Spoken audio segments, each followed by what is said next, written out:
नमस्कार, मेरा नाम भाऊ तोरसेकर। आप देख रहे प्रतिपक्ष।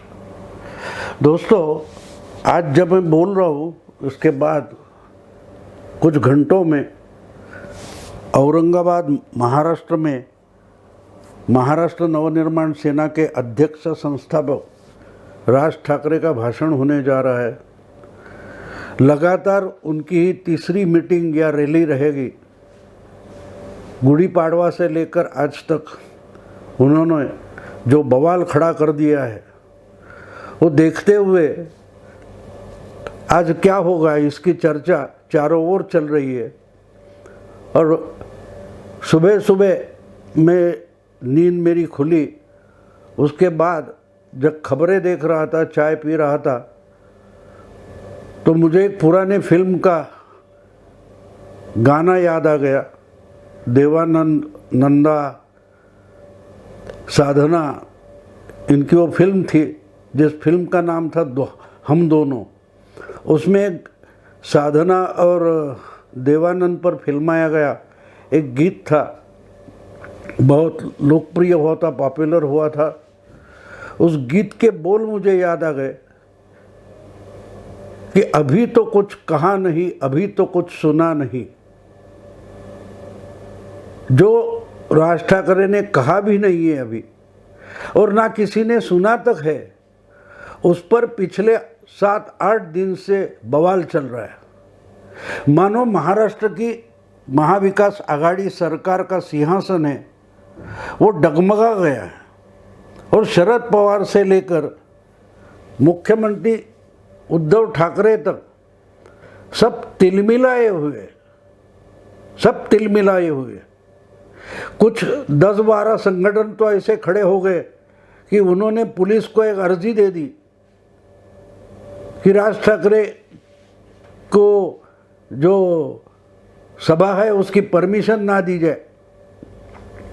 कोई एक याचिकाकर्ता उठा और डायरेक्टली हाईकोर्ट पहुंचा कि पुलिस ने जो परमिशन दी है वो परमिशन कैंसिल करो। अजीब बात है कि ये सब लोग बार बार संविधान का नाम लेते हैं, डॉक्टर बाबा साहेब अम्बेडकर का नाम लेते हैं, आविष्कार स्वातंत्र्य की बात करते हैं, फ्रीडम ऑफ एक्सप्रेशन बात पर बोलते हैं, और एक इंसान अभी तक बोला नहीं है जिसने सिर्फ घोषणा की है कि मैं 1 मई को औरंगाबाद के किसी मैदान में भाषण देने वाला हूँ। और तब से लेकर पिछले 8-10 दिन से कितना बवाल मचा है एक मीटिंग के लिए। और जो मीटिंग हुई तक नहीं है और इस पर बवाल हो गया, तो मुझे वो फिल्म का जो लाइनें याद आ गई, अभी तो कुछ कहा नहीं, अभी तो कुछ सुना नहीं। लेकिन उसके आगे की 2 लाइनें मुझे बहुत पसंद आई कि बुरा ना मानो बात का, ये प्यार है गिला नहीं। अगली लाइन है कि जो कंप्लेंट कर रहे हैं उनके बारे में, ये बुरा ना मानो बात का, ये प्यार है गिला नहीं। तो मैंने वो लाइन थोड़ी सी बदल दी और कहा कि बुरा ना मानो बात का, ये मंच है जहाँ सभा होती है, कोई लड़ाई का मैदान नहीं, अखाड़ा नहीं है। बुरा ना मानो बात का, ये मंच है, किला नहीं लड़ने के लिए। लेकिन मानो कोई किला, अपना कोई किला है और कोई कब्जा करने के लिए आ रहा है। इस ढंग से महाराष्ट्र के चीफ मिनिस्टर से लेके 80 साल की उम्र वाले शरद पवार तक डर गए।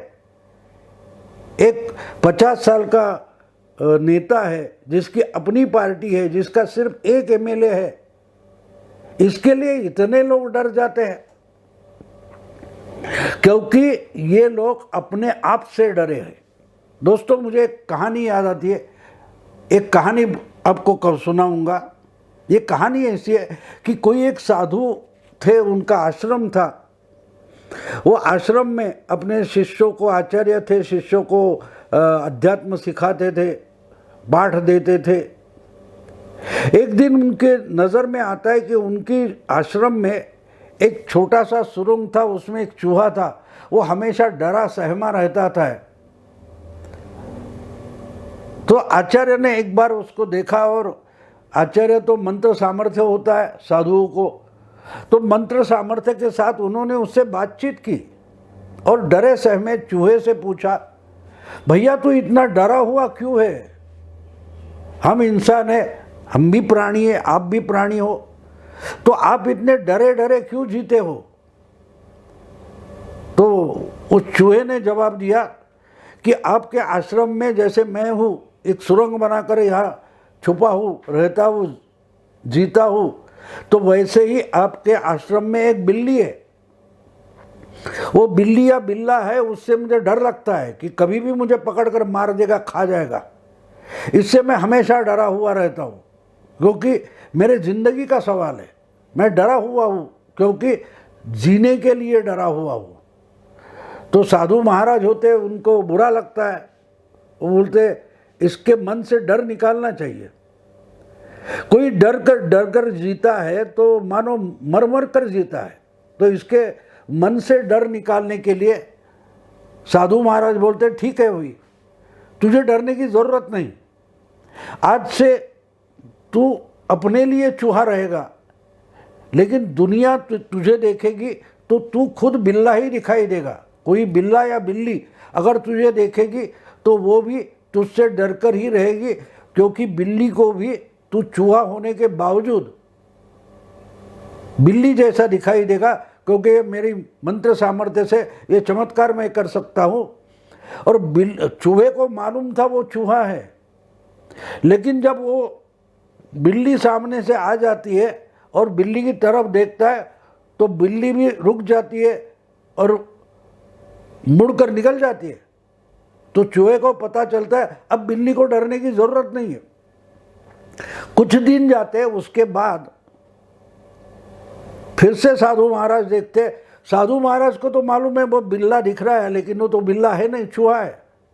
तो वो तो जानते हैं वो चूहा है, तो फिर भी चूहे जैसे दिखने वाला वो बिल्ला, बिल्ले जैसा दिखने वाला वो चूहा है, बिल्ली जैसा दिखता है, फिर भी चूहा है। उससे फिर पूछते साधु महाराज, अभी तू क्यों डरा यार?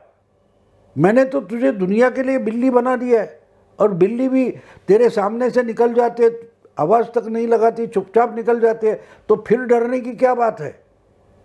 तो चूहा बोलता है मैं तो दुनिया के लिए बिल्ली बन गया, लेकिन अंदर से तो चूहा हूँ।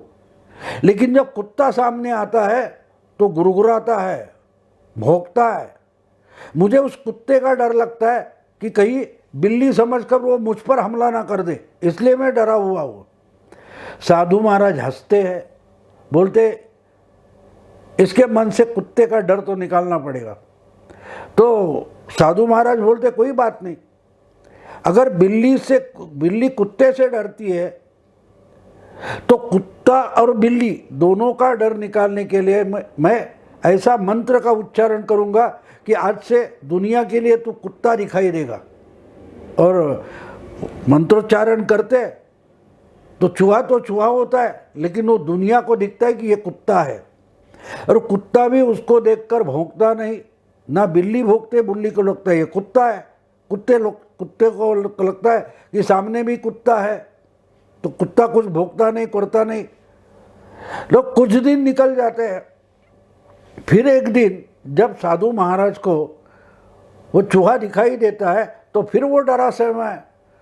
तो अब साधु महाराज पूछते हैं भैया अब डरने की क्या ज़रूरत है? तुझे बिल्ली का डर था, तुझे कुत्ते का डर था, तो मैंने तेरा बाह्य स्वरूप है वो बदल दिया है, और कुत्ता और बिल्ली सामने से निकल जाते लेकिन तुझ पर भौंकते नहीं, तुझ पर पंजा भी नहीं उठाते, तो अब क्यों डरा हुआ है? तो वो चूहा बोलता है कि आपकी बात तो सही है कि बिल्ली और कुत्ते का डर तो निकल गया, लेकिन आपके आश्रम के इर्द गिर्द बहुत सारे जंगली जानवर है, उसमें लकड़बग्गा है, उसमें शेर है, तो मुझे शेर से डर लगता है। कभी शेर की नज़र में आ जाऊंगा तो शेर मुझे पकड़कर मार देगा और खा जाएगा।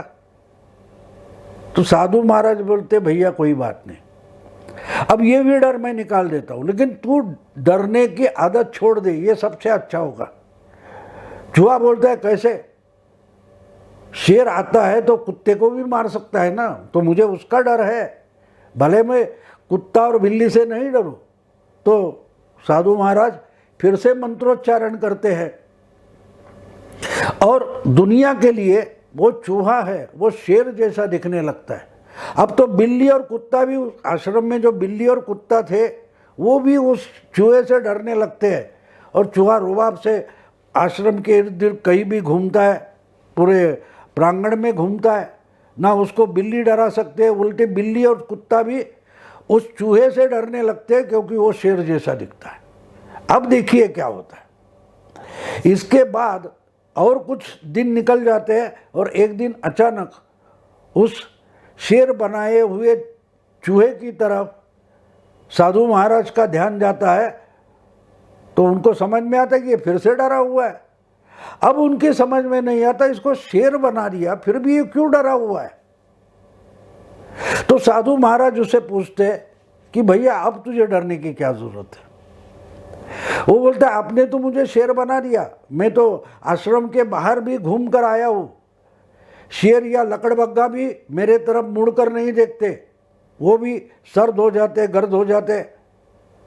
लेकिन मुझे डर लगता है कि इस जंगल में कोई शिकारी आ जाएगा तो मेरी शिकार कर देगा।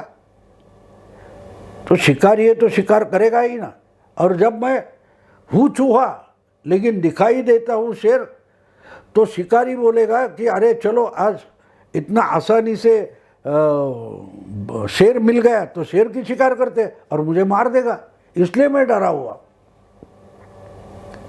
तब जाके साधु महाराज को समझ आती है कि भैया इसके मन में डर है, इसका बाह्य रूप हम कितना भी बदले, इसको हाथी बना दे, इसको लकड़बग्गा बना दे, इसको शेर बना दे, इसको बिल्ली बना दे या और कुछ भी बना दे, लेकिन इसके मन में ही डर है तो ये हर चीज से डरेगा।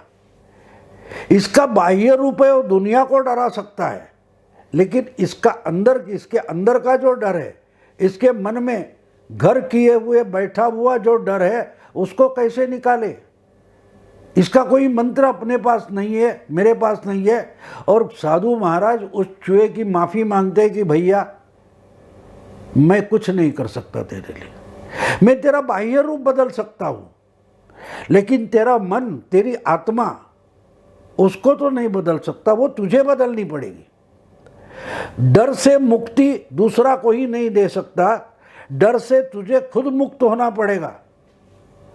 तू शेर बने या चूहा बने उससे कोई मतलब नहीं है। डर हर चीज का और हर प्राणी में डर होता है, उस डर से मुक्ति पाना उसका अपना काम होता है, दूसरा कोई उसको डर से मुक्ति नहीं दे सकता।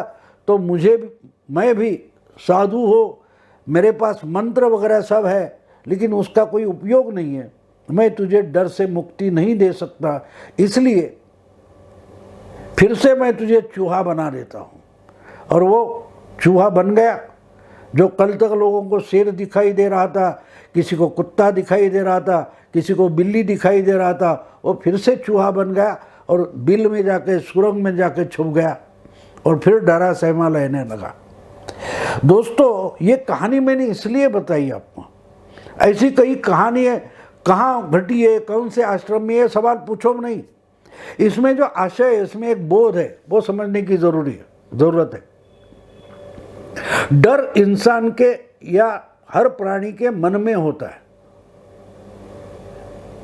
वो डर से मुक्ति अपने आप को पानी पड़ती है, दूसरा कोई आपको डर से मुक्त नहीं कर सकता, बिल्कुल मुक्त नहीं कर सकता, क्योंकि आप डरे हुए हैं। भूत जिसका डर होता है उसको ही भूत दिखाई देता है। जो भूत से डरते नहीं उनको भूत नहीं दिखाई देता। क्यों? भूत कोई चीज नहीं है, भूत एक डर है। पिशाच एक डर है, और पिशाच कुछ भी कर सकता है, हमारी जान ले सकता है, हमें मार सकता है। ये जो डर हमारे मन में है ना, वही तो पिशाच है। तो अगर आप सामने वाले से डरते हो तो उसकी ताकत मायने नहीं रखते, आपका डर मायने रखता है। आप किससे कितने डरे हो उतना वो सामने वाला ताकतवर बन जाता है। अगर आप डरे नहीं हो तो सामने वाला कितना भी ताकतवर हो कोई फर्क नहीं पड़ता, कोई फर्क नहीं पड़ता। तो इसलिए ये कहानी मैंने इसलिए बताई कि पिछले 8-10 साल से महाराष्ट्र में, 8-10 दिन से महाराष्ट्र में एक सभा राज ठाकरे लेने वाला है, उसका जो बवाल हुआ है इसका कारण खुद राज ठाकरे भी नहीं है। इसका कारण बिल्कुल सीधा साधा है। राज ठाकरे क्या बोलेगा और उससे राजनीति क्या बदलेगी और क्या हमारा सिंहासन डामाडोल हो जाएगा, इससे जो लोग डरे हैं उनको खुद राज ठाकरे भी मदद नहीं कर सकते। आप राज ठाकरे की सभा रोक सकते थे, लेकिन सभा रोकने से क्या कुछ और हो जाएगा, ये भी डर है। डर सभा में क्या भाषण राज ठाकरे करेगा उसका तो है ही, लेकिन अगर राज ठाकरे की सभा रोकी जाए तो उसकी जनमानस में क्या प्रतिक्रिया होगी? क्या और लोग राज ठाकरे की हनुमान चालीसा से जुड़ जाएंगे? क्या राज ठाकरे का जो हिंदुत्व है उसकी तरफ ज़्यादा लोग आकर्षित होंगे? इसका भी डर है। इसलिए सिर्फ सभा का डर नहीं है, डर सभा रोकेंगे तो रोकने के बाद उसकी रिएक्शन क्या हो गई उसका भी डर है। तो सवाल दोस्तों सभा रोकने का नहीं है, सभा में राज ठाकरे क्या बोलेंगे उसका डर नहीं है, डर आपके मन में होता है। ये जो सत्ता में बैठे हुए 3 पक्ष है, पार्टियां हैं, जिन्होंने चुनाव के बाद मतदाताओं को झुठलाकर फंसाकर एक सरकार बनाई है, वो अपने आप डरे हुए हैं कि हमारी सरकार कब गिरेगी पता नहीं, हम में से कोई एक निकल जाए तो गिर जाएगी, हम में से कुछ एमएलए को अगर बीजेपी तोड़ती है तो सरकार गिर जाएंगी, सेंट्रल गवर्नमेंट राष्ट्रपति शासन लाती है तो सरकार गिर जाएगी। ये सरकार चलाने के बजाय डरे हुए हैं। वो बार बार बताने की कोशिश करते हैं कि हम तो शेर हैं, हम किसी से डरते नहीं, लेकिन मन ही मन इतने डरे हुए हैं। इसका साक्षात्कार राज ठाकरे की औरंगाबाद की सभा है। कानून के अधिकार ने, मंत्रिमंडल बनाने की शपथ विधि ने इनको बिल्ली बना दिया, कुत्ता बना दिया, शेर बना दिया, लेकिन शिकारी का मन डर जो है वो तो मन में कायम है, क्योंकि ये खुद डरे हुए हैं। इनको किसी ने डराने की ज़रूरत नहीं, ना किसी ने डराया है। रोज सेंट्रल गवर्नमेंट की एजेंसीज पर बोलते हैं, सुप्रीम कोर्ट या कोर्ट के खिलाफ बोलते हैं, क्योंकि ये खुद डरे हैं। इनको कोई मंत्रोच्चारण भी नहीं बचा सकता, ना खुद राज ठाकरे चुप बैठे तो भी डरेंगे। इसलिए बीजेपी नहीं डरी है राज ठाकरे के आगमन से। डरा कौन है? देखिए, जो सत्ता में बैठे हैं वो डरे हुए, जो खुद को शक्तिमान मानते हैं वो डरे हुए। इसलिए मैंने शुरू में बोला कि मुझे आज सुबह जब नींद खुली तो वो गाना याद आ गया कि बुरा न मानो बातों का, ये मंच है किला नहीं। हमारा किला निकल जाएगा, हमारा किला निकल जाएगा, हमारा किला राज ठाकरे काबिज कर लेगा, कब्जा कर लेगा, इसका डर है आपको। लेकिन जिसको आप किला समझ रहे हो वो किला नहीं, सिर्फ एक भाषण करने का मंच है। इसलिए मैंने वो जो गाना है, गीत है, उसकी लाइन बदल ली, बुरा ना मानो बात का, ये मंच है, कोई किला नहीं। दोस्तों, अगर ये वीडियो आपको पसंद आए तो लाइक कीजिए, शेयर कीजिए और प्रतिपक्ष को सब्सक्राइब कीजिए। नमस्कार।